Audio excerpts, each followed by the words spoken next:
সরকারের মাত্র 1 মাস হয়েছে। এই 1 মাসের মধ্যে রমজান মাস ছিল, এর মধ্যে যুদ্ধ শুরু হয়েছে। আপনারা দেখেছেন, কিন্তু এরকম তেলের জ্বালানি সংকট সত্ত্বেও যুক্তরাষ্ট্রের 1 নম্বর জিম চেইন গোল্ড জিম এখন আবারও বাংলাদেশে বসুন্ধরা আবাসিক এলাকা ও বসুন্ধরা সিটি শপিং মলে। কিন্তু পরিবহনে কোনো সমস্যা হয় নাই। পরিবহনগুলো ঈদের সময় সবাই বাড়িতে যেতে পেরেছে, ভাড়া বাড়ে নাই, দ্রব্যমূল্য স্থিতিশীল ছিল।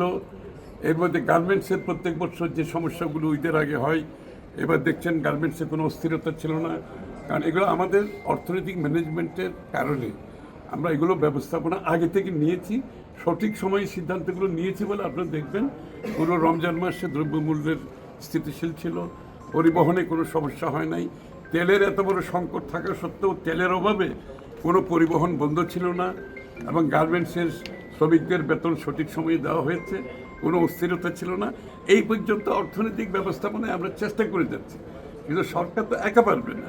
আমরা সকলের দেশবাসীর কাছে আবেদন করব, সকলকে সহযোগিতা করতে হবে, সহানুভূতিশীল হতে হবে।